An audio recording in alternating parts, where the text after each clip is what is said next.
This podcast is presented by Visa, a network working for everyone. Overcoming the odds, rewriting the playbook, delivering under pressure. The MVPs of small business lead their teams to victory all year long. Visa is proud to provide playmakers everywhere with the tools to help grow their business and help them achieve even greater success. Because the more people we can empower, the more we all win. Visa, a network working for everyone. What's up? Welcome in a podcast with breaking news right away, an in-season trade. Doesn't happen a whole lot, Adam Johns. Never really. Bears got a new kick returner, new punt returner. Yes, they have. They have traded for Tyreek Hill. It's a huge deal. The offense is back, and the Bears are going to the Super Bowl. Matt Nagy finally has the Chiefs' offense. About time. No, he has a different, smaller wide receiver, running back type, special fast guy that, another team is trying to get rid of. So, special fast guy. I like that. Well, they That's keep some trying scout lingo for you right there. He's a special fast guy. Well, we've heard all offseason about, Demarius Byrd. How many catches does he have through 4 games? Are you saying not so special fast guy? I'm just saying these a lot of these guys. Now, look, okay, so this trade, Jakeem Grant, who's actually he's a pretty good returner, actually, for being honest. So this says it's kind of I actually like this trade for the Bears. They gave up a 6th-round pick in 2023. So, I don't know, given the current situation, if you're Ryan Pace, you're like 2023. Yeah, all right. Want something in 2024? Yeah, have at it. I don't think I'm going to miss that one too much. Probably not. Yeah, so they traded a 6th-round pick for Jakeem Grant, who they just saw at Soldier Field and Hallis Hall in August. He had a 34-yard punt return against the Bears in that game where they couldn't really cover anything on punt. And meanwhile, I don't know if you noticed in the game, I put this in my 10 Bears things.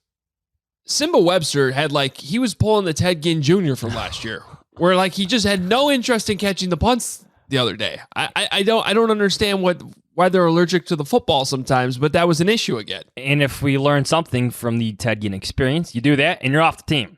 Right. Almost immediately. Now, the difference is Simba Webster's actually proving to be a pretty decent gunner, so I don't think he's going to be going anywhere. But this does seem like an obvious upgrade for the Bears to bring Jakeem Grant in. And you also wonder, with the situation, David Montgomery getting hurt, that's the other news this morning, which was kind of expected, not quite as breaking, but it sounds like an MCL sprain for David Montgomery, and he's going to probably be out somewhere between 4 to 6 weeks with these things, as we talked about the other day, I think, being the normal time frame. So that could mean more carries for Khalil Herbert, who's the kick returner, and you wonder if Jakeem Grant might be used there. Now, he hasn't really returned a whole lot of kicks since 2019. That was the last time he was the Dolphins' full-time kick returner, but he does have the ability to do both, and he has, I think he has 3, he has 3 punt return touchdowns in his career and 2 kick return touchdowns in his career. So a total of 5. And in today's NFL, that's actually pretty impressive. It's damn good, actually. It is. Damn this good. Is his 6th season. Yeah, I think you nailed it there. This is also related to the David Montgomery news and his lack of availability. He's going to be missed. I know we're going to talk about that a little bit later in this podcast, but obviously, I think he's one of the best running backs in the NFL, and you're going to need Khalil Herbert, the rookie from Virginia Tech, to carry the load a little bit, even just share the load a little bit with Damian Williams. But I also want to add, what do you think this means for the Tariq Cohen situation? We know this hasn't looked good for a bit here. Obviously, there is more damage to that knee, or there was a setback to that knee. We know that by now, but I don't think it looks good for Tariq Cohen's return anytime soon, does it? No, because they basically just traded for Tariq Cohen. Great way to put it. Yes, yeah. 5'7", 171 pounds, speedy guy who can What's return his nicknames? kicks. Let's look at his nicknames. Does he get chicken salad, human joystick, anything like that? Wait. I actually where did I just see that? I did see he has a nickname. Mighty Mouse. Okay. Which is a sweet nickname. Not bad. I like Mighty Mouse. Remember the days when Tariq Cohen's nicknames were a storyline? Another time. Yeah, the John Fox days. Yeah, 2017, 2018. Chicken salad. Yeah, chicken salad. Yeah, he's not coming back anytime soon, everybody. No, going to be a bit. I thought that was pretty evident when we saw him and didn't see him in training camp. But when we did see him, he wasn't really doing anything. He's eligible to come off PUP week 7, which is 2 weeks away. And I don't think you'd be trading for a different returner if you're 2 weeks away from Tariq Cohen being Tariq Cohen. So it's going to be a while there. And I think that's one of many reasons why. I think we just came up with 3 reasons why the Bears should make this trade or did make this trade. And they gave up a 6th-round pick in 2 years. So, okay. That works. Yeah. If you're Ryan Pace, yeah.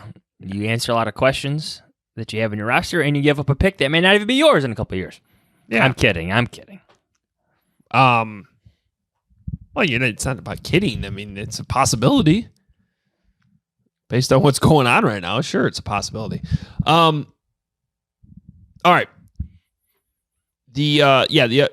Should we? Let's see. Let's cheer things up a little bit here before we get to the somber David Montgomery news. There was a victory the other day. There were voicemails that came in. Should we play those first? Yeah. Let's make this a feel good podcast for a little bit. Well, assuming people are actually happy about what happened the other day, I don't know. Sometimes we get angry callers. A lot of times normally we get angry callers. So let's see what they had to say this week. Hello? Do you know who this is? Oh, you didn't know? Your ass better call somebody! The Hoge Jahns voicemail. The Hoge Jahns voicemail line. Believe it or not, George isn't at home. Please leave a message at the beep. Got any questions or comments about the Bears? Give the guys a call before, after, or even during the game. Go Bears! Hoge Jahns at Bib, Kenny G back there on the sound stuff. This is Bob the Proskis calling back in from beautiful Chicago, Illinois, in beautiful Soldiers Field, downtown Chicago. Gotta love it here. Boys, turns out this Justin Fields kid is number 1. He can throw the ball. Given the chance to throw it deep, he does. It's amazing. I love it. We got the Bears up 7 here going into the second quarter. And, this is just exactly like what everybody thought. It's going to be a rocket show, explosion team. Bears by 1 billion. Let's go Bears. 14-2, whatever now, 15-2. That's the record. That's what we're going for. Super Bowl, Super Bears. No doubt about it. Let's go, Chicago Bears. Monty. Get it. It's Jay from Connecticut. Hey, Matt Nagy is not calling plays. Outcome, touchdown. Next series, touchdown. Keep it rolling. Got to get some more touchdowns. Bear down. Hey, it's about 3 minutes left to go in the second quarter here, and this defense is looking a little, what's the word, opportunistic. I like it. Bear hound. Well, it's halftime and Nagy's still employed. I guess I'm happy about that. Hoge Jahns, this is Tom from New Jersey. Definitely not Matt Nagy calling the plays here. Got to be Bill Lazor. Run the ball, feed Montgomery. You play off that. Go Bears. Hugo in Indianapolis here. The Lions, they're awful. There's no way around it. But just having a competent quarterback is so different. What's up, guys? I just have a sanity rule check here. Are we allowed to throw more than 2 25-yard passes in one drive? Is that always been allowed, or is that a new rule? Bear down. No shot Nagy is calling these plays. Setting up the play action with a run. Nagy, the best move you ever made was find yourself as play caller again, even if it's, quote, internal. Hoge Jahns, you guys will win an award if you guys ask him about it after the game. Love you guys. Bye. Hoge Jahns, first-time new caller, big fan of the show. Just wanted to say how pumped I am. The Bears are looking fantastic today. The supporting cast is looking great. Justin Fields has a lot of support out there. But I also want to add, it seems evident now more than ever that Matt Nagy needs to go. Ryan Pace to Matt Nagy after the game. So what is it exactly you do here? Because, wow. Josh from Indianapolis. Justin Fields, baby. He is the future. I don't want to see Andy Dalton another game. Trade him for a draft pick. Bear down. Bears won. Just sucked for Montgomery. It's terrible, but next man up. Also, why carry so many tight ends on the team if you don't even use them? Nagy brought the visor back. That brings the wins back. I got to tell you, my heart rate was a constant 110 for most of the second half of that Lions comeback. But the boys got the dub, and our Messiah, Justin Fields, is going to Club Dub for the first time as QB1. How about them Bears? Justin Fields, baby! That's what I'm f***ing talking about! Bears, Bears, Bears! There it is. A lot of excitement. It was a win.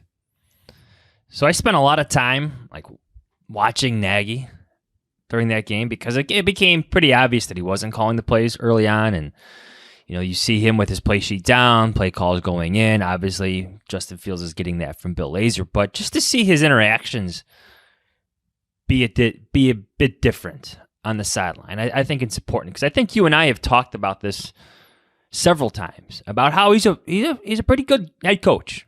I don't think there's any disputing that. Winning record, keeps his guys together. His teams always seem to fight back. But the play calling, of course, is suspect. I think it's a positive for Nagy himself, as begrudgingly and as tough as it was for him to fire himself again. That's a step in the right direction for this team. If Matt Nagy can accept just being a good head coach and let Bill Lazor orchestrate the offense on game days. And I just don't... Look, I'm not Matt, so obviously the play calling thing is something that's very important to him, and he kind of had to skip over that part of his career, right? He did it for 5 games in Kansas City, and then he gets his head coaching job, so he was never really a play calling offensive coordinator, and so he wanted to be the play calling head coach here in Chicago, but it just hasn't gone well, and your first job is to be the head coach, so you got to get that part down. We weren't able to get this audio. I was hoping to play it, but it was on the coaches show, the WBBM Bears coaches show that Jeff Joniak does with Matt Nagy every week. And I was driving home from Carmel practice last night, and I'm listening to this, and I'm just gonna we don't have the audio, so I'm just gonna have to kind of relay what he said. But it was along the lines of Nagy was just talking about all the things he was able to see during the game because he wasn't calling plays. And he gave a very specific example that I thought was very notable. And the play was the toe tap or the toe drag that Allen Robinson had on the Bears sideline, which happened right in front of Nagy. And he said, I knew right away it was a catch. I saw right there, was watching, knew he had his feet in, but we were able to run to the line of scrimmage and force the Lions to challenge the play because they hustled to the line of scrimmage, which, by the way, was something I don't think they did very well a couple years ago. They improved it last year. That was one of the things I actually noticed they improved last year, and they've continued to do, so that's a good thing. But Nagy knew that even though he knew it was a catch, they still ran up to the line of scrimmage and forced the Lions to challenge it quickly because it was a big play in the game, and they ended up burning a timeout. That is effective gamesmanship, right? That is... It's effective head coaching. Yes. And just how different is it that, let's use Allen Robinson as an example again. That deep ball that he dropped against the Bengals, right? From Justin Fields. Nagy didn't see it. Nagy said he didn't see it. He was already looking for the next play call. And I think Justin Fields provided the best example yet why Nagy has to continue with this process. The calmness of Bill Lazor's voice, being in the box, not hearing Nagy have to deal with other things, defense, special teams. That helped Justin Fields. If it's good for Justin Fields, Adam, it's good for the Bears, and it's great for Matt Nagy. And that's the thing. I know Matt probably wants to be like the QB guru with Justin Fields, and they go on to have tons of success here in Chicago. But you can still be that pairing without calling the plays. Yes, you can still be that guru. You're still playing a role in his development. Look at Bill Belichick and Tom Brady, right? He's not the offensive play caller. They're still forever going to be the greatest head coach quarterback pairing in the history of sports. So, you don't have to have the play calling. You just have to win games. Like if you win games as a head coach and Justin Fields is playing well as a quarterback, it's going to be a great thing for everyone. Yeah. Change your plan. And so I just found that, and I'm glad this came up again because it was actually something that I had in my notebook last week that we forgot to talk about. After the Browns game, we got back to our hotel, Johns, and I don't know if you heard this. I know we were both watching at least I was watching the Sunday night football game. It was the Packers 49ers game. And Chris Collinsworth was talking about where Kyle Shanahan stands. Now, Kyle Shanahan calls plays. But this was something I wanted to bring up even before we knew Nagy was giving up play calling. Because to me, it was still a fundamental problem when you hear him say that he didn't see Allen Robinson's drop in the end zone. Then you hear a week later, Chris Collinsworth is talking about how Kyle Shanahan stands all the way at the end and watches the defense on every play. He's watching the opponent's defense. He's not even watching what his guys are doing, but his eyes are on the defense on every single play, which is normally what you're looking at from up in the press box. But we've seen so much from, and I'm not saying Nagy's not looking at the defense. I'm just saying this has been a thing going back a couple years, actually. You've noticed it. I've noticed it. You see it on TV. Oftentimes, even when the play is happening, he's already moving on to the next call and looking at what he's going to call. And he has to go back to the tape to really see what's happened. And by the way, it's just hard in general to see what's going on down at the field level. Like it's way easier up in the booth. But you can't be the head coach up in the booth. So this is something that all head coach play callers have to deal with. I'm just saying that when you hear like what Kyle Shanahan's doing, even as he's calling plays, and then you hear Nagy talk this week about all the things he was able to see after he gave up play calling, it just, when you look at it in hindsight, sometimes that's obviously easier to do. This seems like a no-brainer. You just think of those instances where it seems like the Bears are getting the play call in late during the play clock, right? Mm-hmm. And now they're hustling. You're watching that play clock. Oh, they're not going to get this off. Here comes another bad timeout. There's examples of that. Probably because there's all sorts of communication going on in Nagy's audio. It's okay to simplify the process for your quarterback. It really is. It really is. I think the Bears are going to be better off for it. I think Matt Nagy will soon come to realize, I hope, that he's better off for it too. Well, and I specifically remember talking about this last year when, for weeks, the storyline was, should Nagy give up play calling? It wasn't even should he. It was, he needs to do it. But he wasn't doing it, right? Until he finally did. But I remember saying at the time, like, I don't know that the play caller is going to change much because nobody's blocking anybody. Like, the offensive line is a mess, and you can't call plays when the offensive line's not blocking. But what I kept saying as well was it still will help Matt be a better head coach, which is also what that team, and this was a year ago when we were talking about this, and I firmly believed that at the time. And sure enough, like, Bill Lazor takes over, and the offense was a mess against the Vikings, and that was probably the worst game of the year because nobody was blocking anybody. So it didn't necessarily fix that, but it did help as the season went along. Eventually, the offense came around, but I also thought that helped Matt as a head coach. So I have to say, I wasn't necessarily surprised when Matt came out in the offseason and said, yeah, I'm going back to being the play caller. I was a little surprised that he had decided on it so quickly, though, and announced it so fast. Like he was absolute in it? Well, I'm forgetting when that was. Was that... I think that was... Well, before training camp and all that stuff. So it was back in the spring. I know that. Yes, there was early clarity on it. Truthfully, people talk about ego and stubbornness and stuff like that. I just think sometimes it's just fun for him.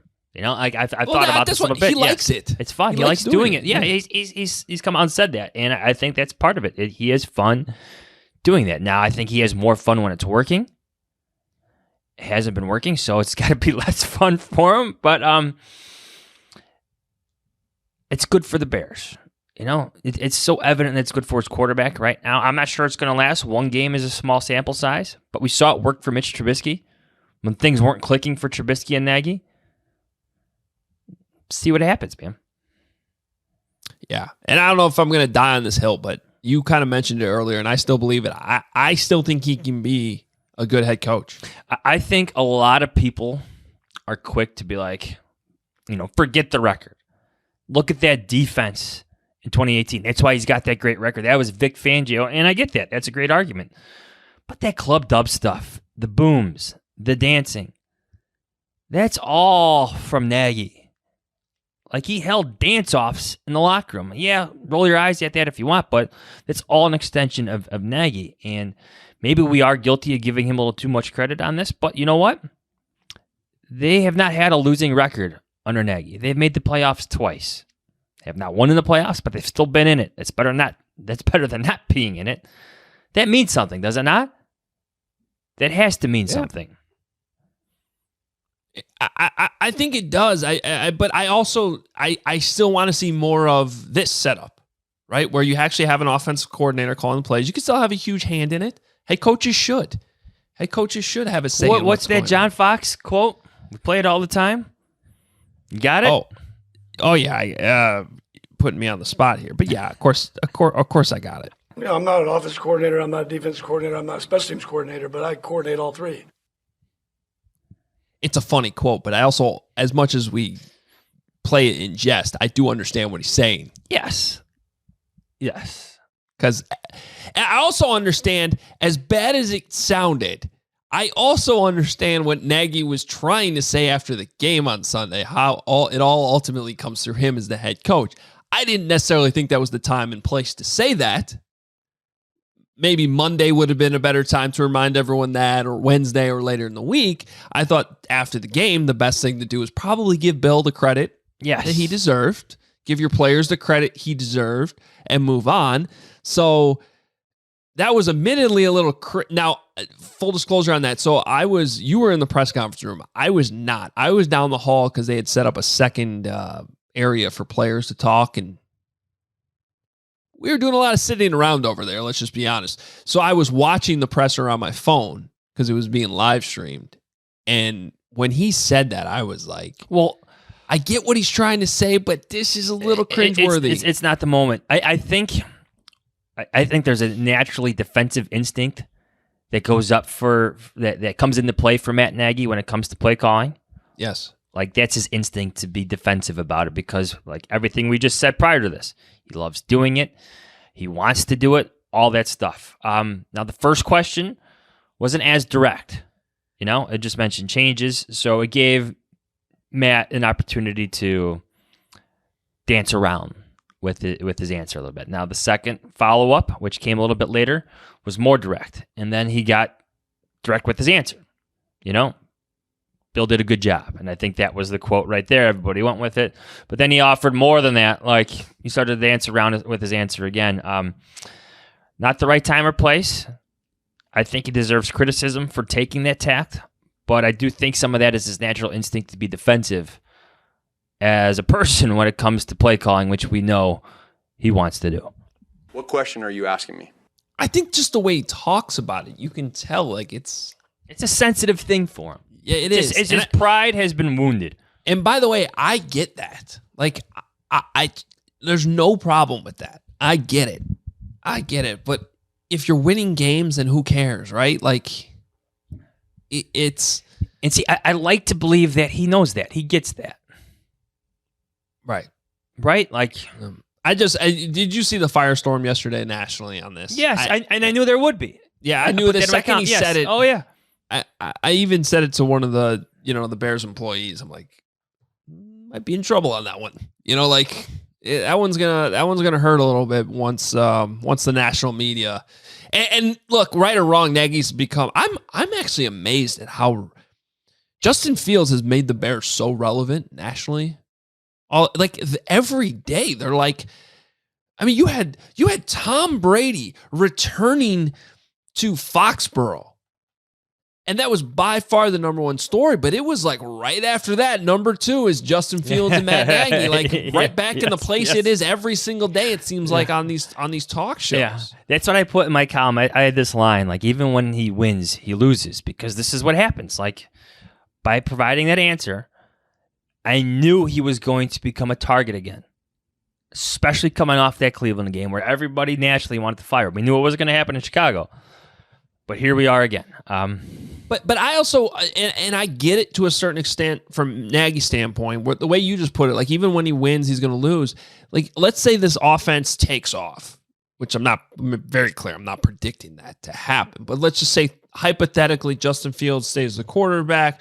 They are able to build on what they did last week. They win some games here. Maybe they pull off a win against the Packers or the Bucs. Again, not things I'm saying are likely, but if it happens and all of a sudden the Bears are being seen in a more positive light, there's always going to be that but. But it only happened when Matt gave up play calling. You know what I mean? Like, that's always going to be the asterisk, even if the offense starts to work, it's going to be because Matt gave up play calling. Fair or not, because there's a lot more that goes into it. I understand like that part of it, like the human nature part of it from Matt, because as you put it earlier, like some of your pride's being wounded in that happening. Well, think about like the week he just went through. Now I'm going to play devil's advocate for Matt Nagy here. Think about the week he just went through. I mean, Dan Orlovsky just fired him on national television like 5 times over, right? I mean, he did it in the middle of the game on Twitter. Yeah. I mean, he's being ripped to no end. Matt is very self-aware when it comes to these things. I know a lot of these coaches say they don't read stuff. Players say the same. But they're all self-aware. Even if it comes via text messages from family and friends or laying in bed with your spouse and it comes up on TV or something like that. Like, they're very self-aware of their own vulnerabilities, especially when it comes to like their jobs, the quarterback development. Like, Matt Nagy's aware of this. So considering all that, like, now I can understand why he takes this John Fox-like approach to his press conference. It's like, hey, like, I may not have been calling a plays, but I got a hand in this too, guys. I would not go with this tact that day on Monday because I think it was the timing that was the problem. Yes. Maybe on Wednesday. I understand the human nature of this. Great point with you. Human nature.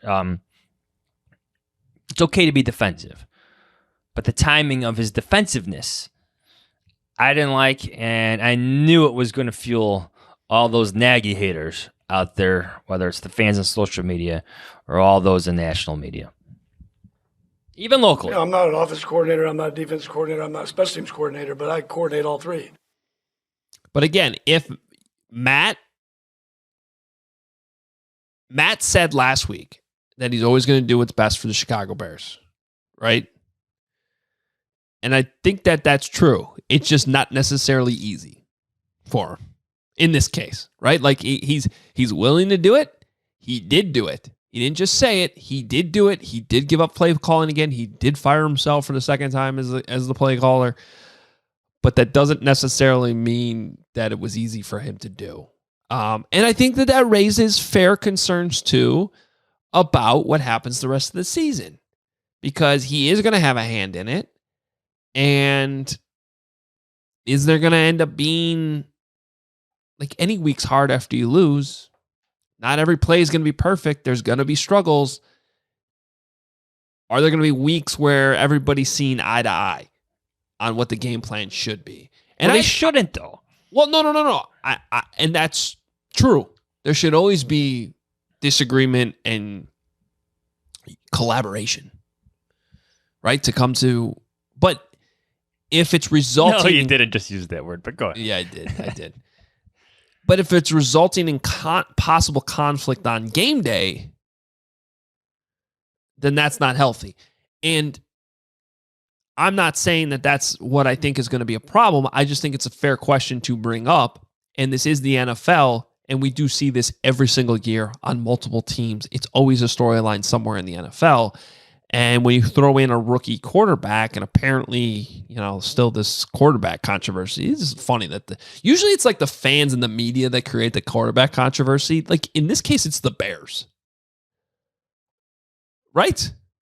Like, he went up there, and I had a feeling he was going to do it, but like, he had to say the one thing on Monday that was going to piss everybody off. Sticking to our plan. Andy Dalton, when healthy, is our starter.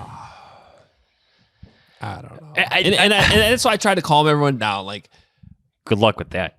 I know, but I tried. Like, let's stop worrying about what he's saying on Monday and who's actually playing on Sunday, because I think there's a difference. Now, sort of just a hunch this week, but like, I don't know. Who do you think starting on Sunday? Justin Fields. Yeah, I think Justin's starting too. The guy who provided 4 explosive plays for your offense with his arm. I had 5. This was in my 10 Bears things too. 5 throws of 20-plus air yards. Yeah. Andy Dalton so far this season has 0. Oh, yeah. Mitch Trubisky last year had 7 total the whole year. Justin has 6 already on the season. He had 5 the other day. Okay, so that was my point on Twitter with what I tweeted. So yeah, he said Andy Dalton's still the starter when healthy. He also talked about and has talked about over and over again the need for explosive plays. And he talked about how Justin Fields provided that. And I don't have it in front of me this second, but Andy Dalton essentially averages one of those throws I'm talking about, 20-plus air yards, where the ball travels. It's a completion where the ball travels at least 20 yards in the air. Okay? Andy Dalton averages one of those like every 32 throws. Going back to 2017. That's like 1 a game. You're averaging, depending on how many times you throw. In this case, Justin threw 17 times the other day, so that would have been like 2 games. 17 passing attempts, 5 of them were 20-plus air yards. I put this in my 5 takeaways column. I think it's up right now on theathletic.com. This has been a trend for Andy Dalton too. Like there's been a decrease. Like I get that maybe this year's a small sample size if you want to have that type of argument, but everything you just said, again, shows that it's not. I mean, his attended air yards per pass attempt since 2018 is decreased from 8.1 to 7.6 to 6.8 to this year, a whopping, Adam, 4.0. Matt Nagy wants more than that. Yes. And Matt Nagy knows that. Again, like, he knows this. He knows this. And there's all sorts of reasons why he's taking the stance with his quarterback situation. I get it. I try to get it at least. I want to try to get it. But it doesn't help sometimes. But there's certain limitations to Andy Dalton's game at this point in his career. They're obvious. The numbers are there. The video is there. The tape is there. He is what he is at this point. He's not changing. He's actually getting a little bit worse. So that's why I wouldn't freak out. Now, if I'm wrong about this, I will eat it. But that's what I'm trying to say. Don't get too upset on a Monday about some gamesmanship. Okay? Because I think they're going to milk this as long as they can. I don't even know if he's going to announce the starter tomorrow, like he kind of hinted he might. You know, he just knew that was the next time he's talking to the media. So, I don't know. Maybe he will, maybe he won't. I don't know. But Monday and Tuesday are game planning days in the NFL. And the Raiders had to play last night. So they're cramming today. And now they don't know, you know, now they probably are like us. They probably think it's going to be Justin Fields, but they still have to watch all the Dalton film too and be ready for that. I'd ignore it. Save your time. That's mean. That's mean. Probably not. That's mean. You know, you mentioned that like the Belichick Brady dynamic. I just always loved hearing about the stories where they would like review film together and talk about how they're going to attack opposing defenses. Like there's that off-use clip of them talking about Ed Reed. You know what I'm talking about? Where they would have their head coach, not the play caller, the head coach quarterback meeting. I think it was every Tuesday, and they would discuss what they like, what they didn't like, you know, certain opposing players. Like that could be something Matt Nagy and Justin Fields make a storyline this season and beyond. You know, those discussions. Matt Nagy may not be calling the plays for him, but together they're helping build a game plan, and then Bill Lazor comes involved or whoever the play caller is. I mean, that could be a possibility for the Bears. It really can. I'm not saying they're going to win that many titles, but this relationship can evolve in different ways than Matt Nagy probably previously had imagined. I mean, because look at it the way, what is Matt Nagy getting killed for right now? Why does everybody want him fired? It's the offense. It's the offense. It's the position, honestly, he's put himself in. and I mean, the Bears have contributed to and how they hired him and the focus they put on him to develop Mitchell Trubisky and everything like that. But, Lovie Smith lasted 9 years. And how many times did they switch the offensive coordinator?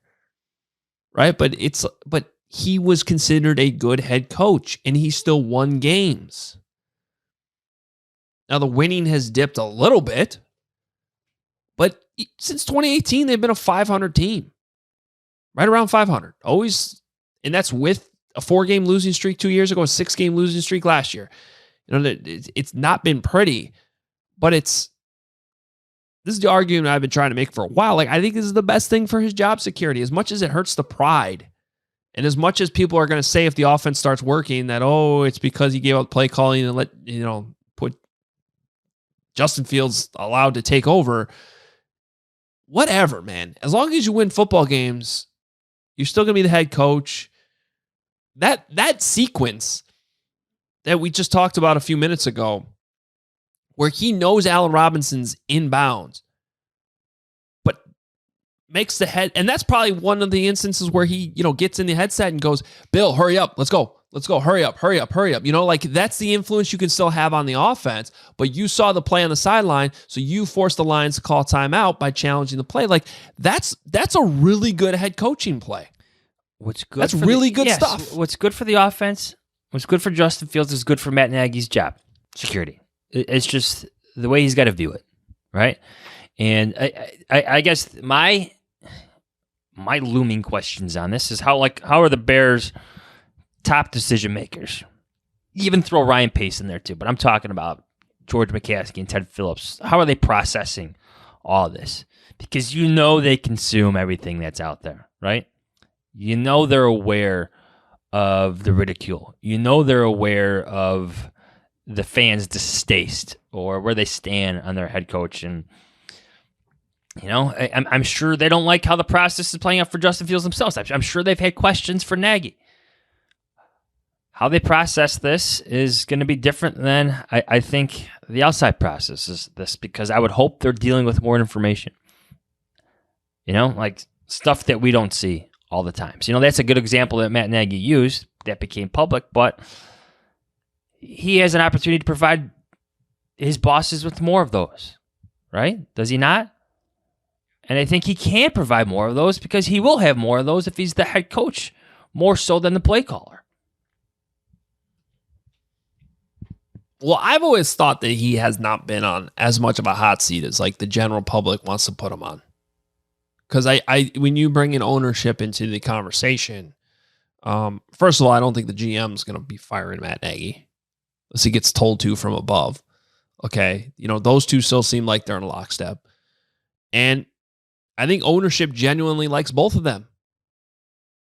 They did a bad job of defending them at that press conference at the end of last season, but they genuinely think that they're good at their jobs and have done more good than people realize. And that's, I'm not defending that. I'm just saying that that's the thing. And I also think that if they're really going down the stadium road, that Ryan Pace is a good person to have involved in those conversations based on what he did and his influence on the team facility, which turned out to be great. So there's a lot more that goes into it than just the football product, which should be first and foremost. Yes. But this is a long way of saying, I do think that there is a way, Matt Nagy may have actually put himself or heated up his own seat with that disaster in Cleveland. Because that was one of the few times where I was like, wow, I don't know if I'm the owner and I'm looking at this. You got to start seriously asking questions. But as we've been saying here on this podcast now for a while, if he turns this thing around from a head coaching standpoint, which is first and foremost his number one job, then I think he'll be all right. You want to talk about David Montgomery real quick? Oh yeah, I forgot about that guy. You can't. So we're looking at 4, 5, 6 weeks maybe in terms of an absence. Which, by the way, is phenomenal news. As much as it seems like it sucks right now, if you're the Bears, not this season. If you lost him for the season, that would have been really, really bad. And really bad for my fantasy team, which is the thing that matters the most.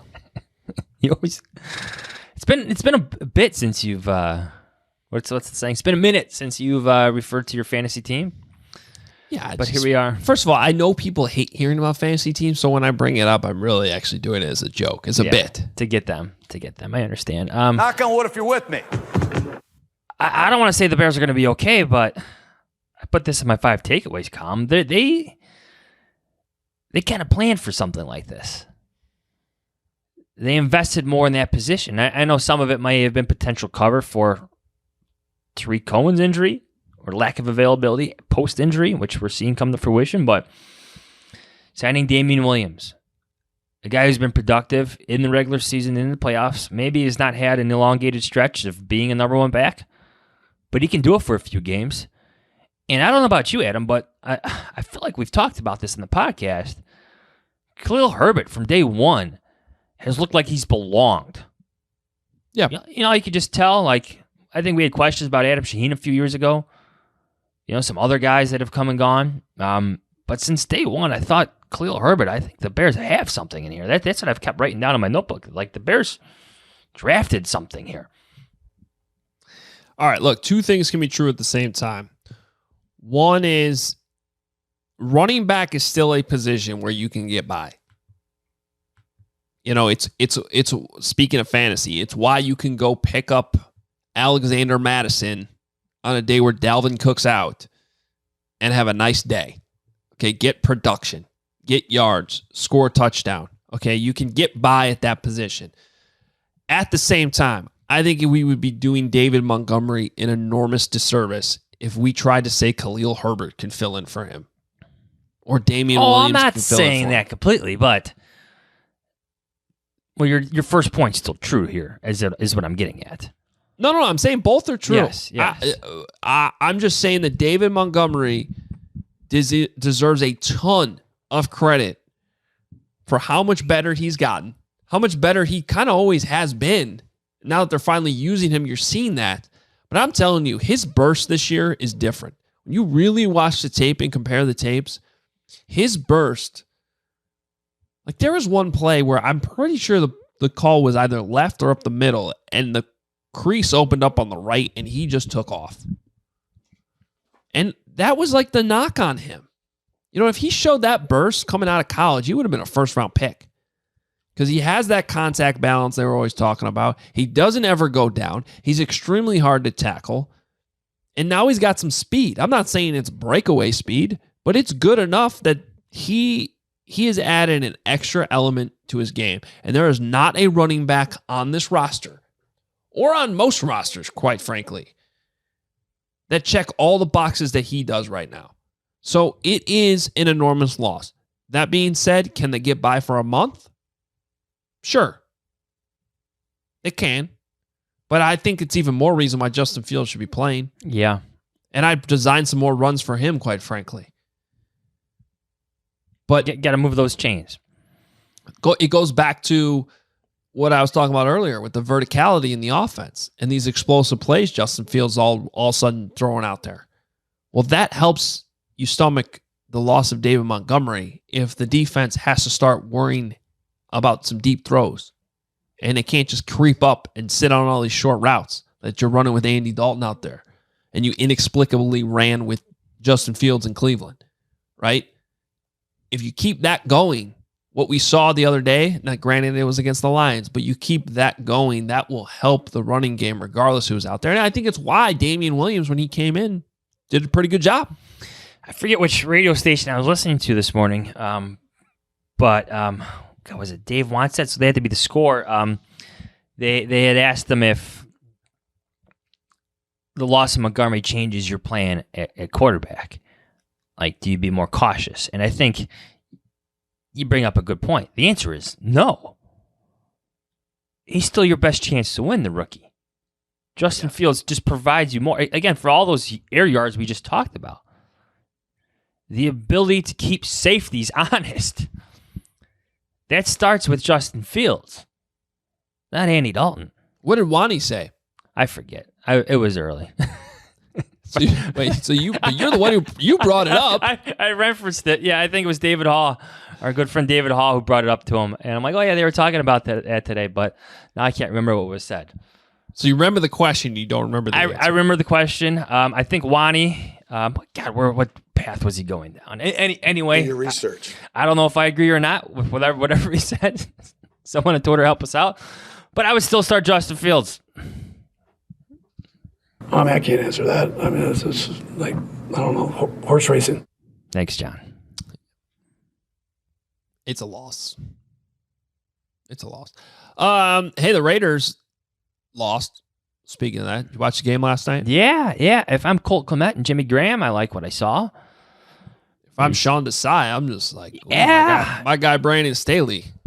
Sure. Now, for the Raiders, they get to play, the same defense 2 weeks in a row, different personnel, but same styles. So we'll see what kind of adjustments they make. But Derek Carr, did you see the Joey Bosa quote on Derek Carr? No. What did he say? He basically said, and I'm paraphrasing now, we knew if we hit him that he curls up into a ball. And then he literally pointed out how on the one sack he actually did curl up in a ball. He I saw did that. curl up in a ball.